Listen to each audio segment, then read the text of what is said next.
सभी मित्रों को मेरा नमस्कार। दोस्तों, कल हमने मेष लग्न और वृषभ लग्न के बारे में चर्चा किया था कि मेष लग्न के लोग और वृषभ लग्न के लोग कौन सा रत्न पहन सकते हैं, कौन सा नहीं पहन सकते हैं। आपको अगर छठे भाव में कोई योग कारक ग्रह आपके चले गए हैं तो आपको क्या करना चाहिए, छठे भाव का रत्न किस अवस्था में पहनना चाहिए, रत्न को प्राण प्रतिष्ठा कैसे करनी चाहिए, किस पक्ष में, किस समय में और कितने रत्ती का रत्न पहनना चाहिए, ये सब कल हम चर्चा कर चुके हैं मेष और वृषभ में। चलिए आज हम मिथुन और कर्क लग्न के बारे में जानते हैं कि मिथुन लग्न वालों को और कर्क लग्न वालों को कौन सा रत्न पहनना चाहिए, कौन सा रत्न नहीं पहनना चाहिए, आपके अच्छे ग्रह कौन से होते हैं, अकारक ग्रह कौन से होते हैं। तो चलिए दोस्तों शुरू करते हैं और समझते हैं कि आपको कौन सा रत्न ज़्यादा सूटेबल होगा। दोस्तों, अगर आपके प्रथम भाव में 3 लिखा है, यानी फर्स्ट हाउस में 3 लिखा है, तो आप मिथुन लग्न के हैं और आपके लग्नेश बुध देव बनते हैं। तो चलिए हम योग कारक ग्रहों को समझ लेते हैं। लग्नेश हमेशा योग कारक होता है, तो लग्नेश आपके योग कारक हुए, प्रथम योग कारक ग्रह। दूसरे भाव में आ जाएं तो चंद्रमा की राशि है और यह भाव मारक है, तो चंद्रमा आपके इस कुंडली में मारक हो जाते हैं।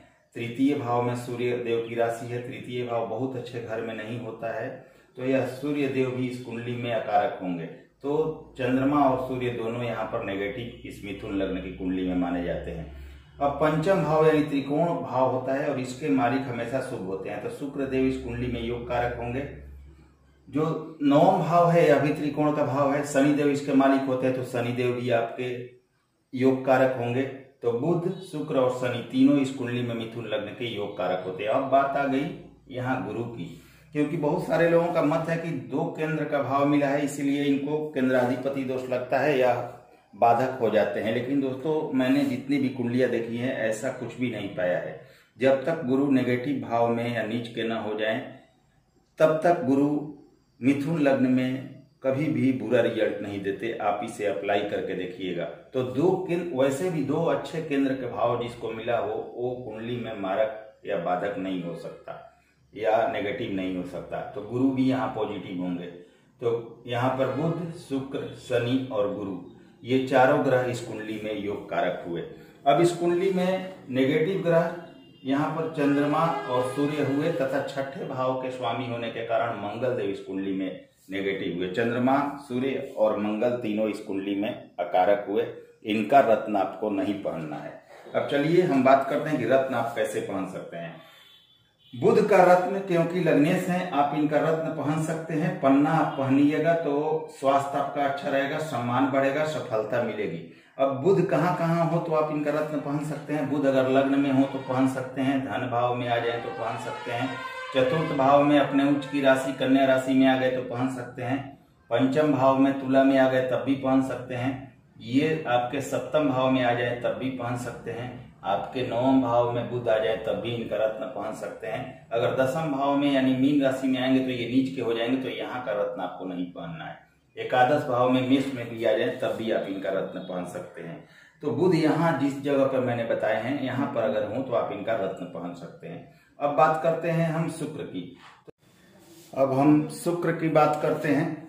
तो आपके शुक्र अगर त्रिकोण के मालिक हैं तो योग कारक हैं, तो शुक्र अगर लग्न में आ जाए तो आप पहन सकते हैं।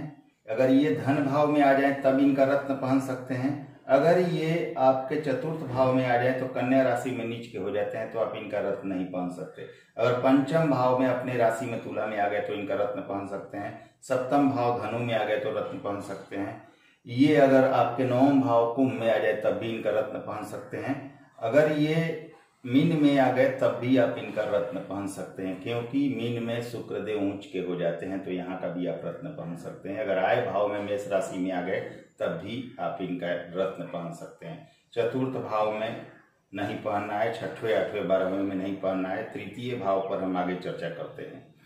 इसके बाद तृतीय योग कारक ग्रह आपके शनि देव होंगे, तो शनि देव का रत्न आपको कैसे पहनना है ध्यान दीजिए। लग्न में अगर शनि आ गए, क्योंकि भाग्य भाव के स्वामी हैं, तो आप पहन सकते हैं। धन भाव में आ गए तो पहन सकते हैं। अगर चतुर्थ भाव में आ गए कन्या में तो पहन सकते हैं। अगर तुला में पंचम भाव में आ गए तो पहन सकते हैं। अगर सप्तम भाव धनु में आ गए शनिदेव तो रत्न पहन सकते हैं, नवम भाव कुंभ में आ गए तो पहन सकते हैं, अगर ये आपके कर्म भाव में आ गए तो पहन सकते हैं, अगर आय भाव में आएंगे तो मेष राशि में नीच के हो जाते हैं, इसलिए आप इनका रत्न नहीं पहन सकते हैं। तो शनि यहाँ कहीं भी हो तो आप इनका रत्न पहन सकते हैं। अब आ जाइए गुरु पर। तो गुरु आपके दो केंद्र के स्वामी होकर बिल्कुल शुभ हैं जब तक कि यह नेगेटिव स्थान पर नहीं चले जाएं। तो गुरु का रत्न आप लग्न में हो तो पहन सकते हैं, धन भाव में हो तो पहन सकते हैं। गुरु अगर आपके धन भाव में उच्च के हो जाएंगे, अगर चतुर्थ भाव में हो तो, पंचम भाव में हो तो पहन सकते हैं, अगर सप्तम में हो तो पहन सकते हैं, अगर यहाँ पर हो भाग्य भाव में तो पहन सकते हैं, अगर यहाँ पर आपके कर्म भाव में हो, अगर आपके आय भाव में हो तो गुरु का रत्न पहन सकते हैं। इन सब जगहों पर आप गुरु का रत्न पहन सकते हैं। और बिल्कुल स्पष्ट दोस्तों, गुरु को आप लोग अप्लाई करके देखिए इस कुंडली में, जब तक नेगेटिव ना हो बुरा रिजल्ट नहीं देते हैं। कोई दो केंद्र भाव का स्वामी बुरा रिजल्ट तब तक नहीं देगा जब तक वह नेगेटिव स्थान पर ना हो। तो चलिए, हमने चर्चा किया बुध, शुक्र, शनि और गुरु के रत्न के बारे में। अब आपको चंद्रमा का रत्न और सूर्य का रत्न तथा मंगल का रत्न इस कुंडली में नहीं पहनना है, क्योंकि यह आपको हानि पहुंचा सकता है।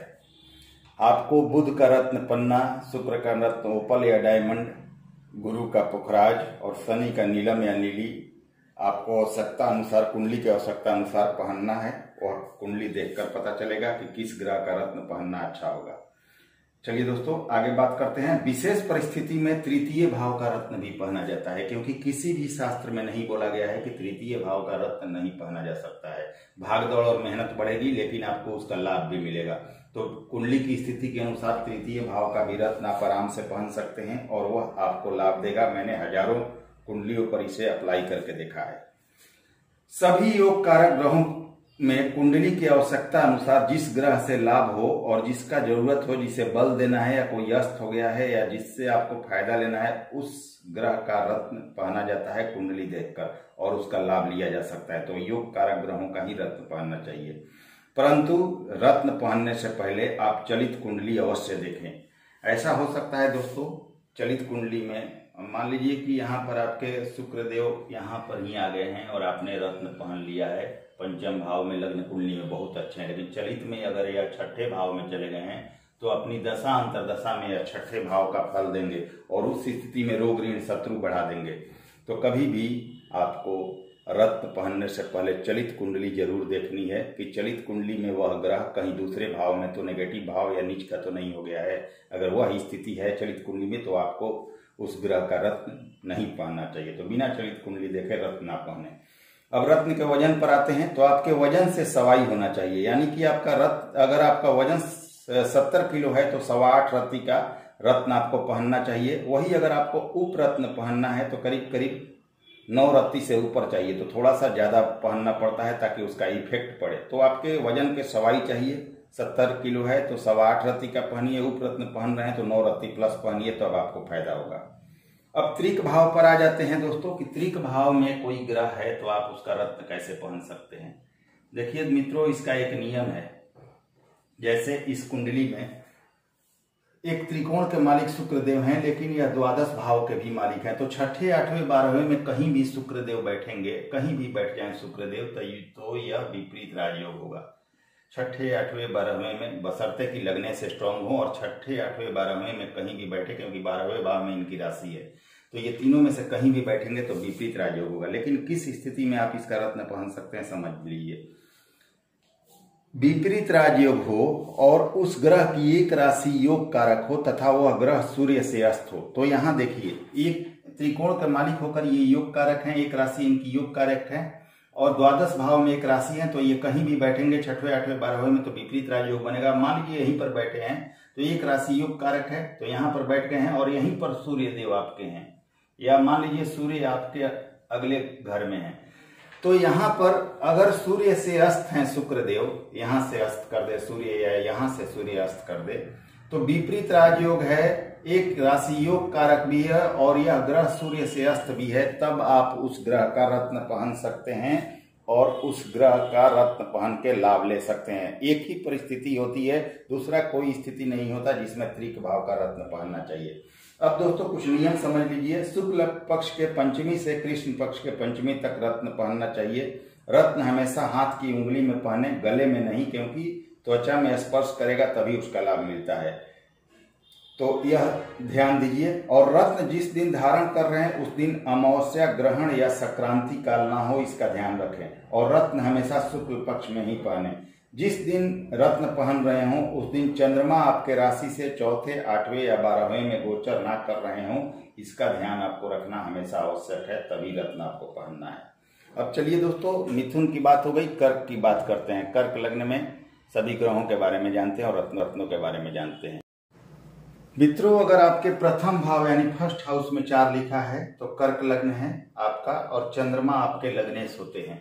अब इसमें कौन कौन से योग कारक होते हैं समझ लेते हैं हम। चंद्रमा लग्नेश होने से बिल्कुल योग कारक ग्रह हैं, यह हमेशा योग कारक ग्रह होते हैं लग्नेश। और दोस्तों त्रिकोण का मालिक, यह भी प्रथम त्रिकोण है दोस्तों, तो प्रथम त्रिकोण और लग्न होने के कारण लग्नेश हमेशा शुभ और योग कारक होता है। और त्रिकोण के मालिक हमेशा योग कारक होते हैं जब तक वह नेगेटिव भाव या नेगेटिव राशि में न चले जाए, नीच के ना हो जाए। दूसरा त्रिकोण आपका पंचम भाव है, तीसरा त्रिकोण आपका 9वां भाव है। तो चंद्रमा आपके योग कारक होंगे लग्नेश और प्रथम त्रिकोण के मालिक होकर। दूसरे त्रिकोण के मालिक मंगल हैं, वृश्चिक राशि या दूसरे त्रिकोण में, तो मंगल भी योग कारक होंगे। गुरु तीसरे त्रिकोण के मालिक हैं, मीन राशि है, तो गुरु भी योग कारक होंगे। तो चंद्रमा, मंगल और गुरु तीनों योग कारक होंगे। अब इस कुंडली में एक बहुत अच्छे घर के मालिक हैं शुक्रदेव, क्योंकि शुक्र का भाव मिला हुआ है, तो यहाँ शुक्रदेव एक बहुत अच्छे घर के मालिक होने के कारण, और एक सम हाउस जो कि छोटी मोटी बीमारियां लेकिन आपके इनकम का भी भाव है, तो एक बहुत अच्छा घर और एक सम हाउस मिलने के कारण शुक्रदेव इस कुंडली में सम अवस्था यानी तटस्थ अवस्था में होते हैं। अब अगर हम बात करें दोस्तों कि इस कुंडली में कारक कौन से होते हैं, तो सूर्य की बात करें। द्वितीय भाव मारक होता है, हालांकि सूर्य लग्नेश के मित्र हैं, पर जल तत्व कर्क राशि में अग्नि तत्व सूर्य बहुत कारक नहीं होते। हालांकि यह चंद्रमा से तत्कालिक मित्रता में अगर आपकी कुंडली में होंगे तो अच्छा फल देंगे, पर इनका रत्न नहीं पहनना चाहिए। फिर बात करें तृतीय भाव के स्वामी बुधदेव। बुधदेव इस कुंडली में मीन राशि आ रही है तृतीय भाव में, तो एक तृतीय भाव और एक द्वादश भाव मिलने के कारण पूरी तरह कारक हैं, तो ये बुध का रत्न आपको नहीं पहनना चाहिए। तो सूर्य और बुध का रत्न कर्क लग्न की कुंडली में आपको नहीं पहनना चाहिए। और इसके बाद सप्तमेश होने के कारण मारक हैं इस कुंडली में शनि, सप्तमेश और अष्टमेश होकर, तो शनि, सूर्य और बुध ये तीनों इस कुंडली में नेगेटिव होते हैं, इनका रत्न पहनने से बचना चाहिए। सूर्य की पोजीशन कुंडली में देखने के बाद कुछ हद तक हम कह सकते हैं कि स्थितियां बनी तो सूर्य का रत्न हम पहन सकते हैं कर्क लग्न की कुंडली में। कुछ हद तक वो स्थिति अगर बनती है तब हम पहन सकते हैं, लेकिन बुध और शनि का तो बिल्कुल नहीं पहनना है, वैसे सूर्य का भी नहीं पहना जाता है कर्क लग्न की कुंडली में। चलिए हमने योग कारक और अकारक या नेगेटिव ग्रहों के बारे में बात कर ली। बात करते हैं रत्नों के बारे में। मोती अगर चंद्रमा का रत्न होता है, मोती अगर आप पहनते हैं तो स्वास्थ्य, सम्मान तथा सफलता बढ़ेगा। अगर लग्न में ही चंद्रमा हो तो आप मोती पहन सकते हैं, धन भाव में हो तो पहन सकते हैं, अगर आपके चतुर्थ भाव में हो तो यहाँ पर पहन सकते हैं, यहाँ के कारक भी हो जाते हैं ये। अगर आपके चंद्रमा यहाँ पंचम भाव में हो तो नहीं पहन सकते हैं, क्योंकि पंचम भाव में वृश्चिक राशि में चंद्रमा नीच के हो जाते हैं। अगर सप्तम भाव में हो चंद्रमा तो आप रत्न पहन सकते हैं। अगर 9वां भाव में मीन राशि में हो तो पहन सकते हैं। 10वां भाव में मेष में हो तो पहन सकते हैं। और आय भाव में अपने उच्च की राशि में ये वृषभ राशि में हो तो आप इनका रत्न पहन सकते हैं। इसके बाद हम बात करते हैं शुक्रदेव की। तो शुक्रदेव आपके चतुर्थ भाव के स्वामी हैं, तो सम अवस्था में है, क्योंकि एक यहाँ सामान्य भाव मिला हुआ है। तो लग्न में हो शुक्र तो पहन सकते हैं, धन भाव में हो तो पहन सकते हैं, यहाँ पर होंगे तो दिग्बली हो जाएंगे, अति श्रेष्ठ अवस्था में यहाँ फल देंगे आपको, तो यहाँ का भी रत्न आप पहन सकते हैं। पंचम भाव में हो वृश्चिक में तो आप पहन सकते हैं। सप्तम भाव में मकर में हो तो आप पहन सकते हैं इनका रत्न। इसके अलावा अगर ये 9वें भाव में अपने उच्च की राशि मीन में आ जाए तब भी शुक्र का रत्न पहना जा सकता है। कर्म भाव में मेष राशि में और आय भाव में अपने राशि में वृषभ राशि में अगर आ जाए तो आप इनका रत्न पहन सकते हैं। मंगल की बात करें तो मंगल आपके लग्न में आ जाए तो यहाँ नीच के हो जाएंगे कर्क राशि में, तो लग्न में अगर मंगल आ जाए कर्क लग्न में तो नहीं पहनना चाहिए। धन भाव में हो तो पहन सकते हैं, चतुर्थ भाव में हो, पंचम भाव में हो पहने, चतुर्थ भाव में हो पहने, सप्तम भाव में हो तो पहने, भाग्य भाव में हो तो पहने, कर्म भाव में हो तो यहाँ दिग्बली भी हो जाएंगे और अति श्रेष्ठ फल देंगे, यहाँ का भी आप पहन सकते हैं। और यह आय भाव में भी हो तब भी मंगल का आप रत्न आसानी से पहन सकते हैं और यह बहुत ज़्यादा फायदा देगा आपको। अब यहाँ दोस्तों ऊंच के हो जाएंगे मंगल देव, लेकिन कुछ परेशानियां वैवाहिक जीवन में या गुस्सा वगैरह भी देते हैं, तो ये चीज़ें यहाँ भी होंगे तो होंगी, तो ये चीज़ें कुंडली में देखनी होगी, वो अलग का टॉपिक है।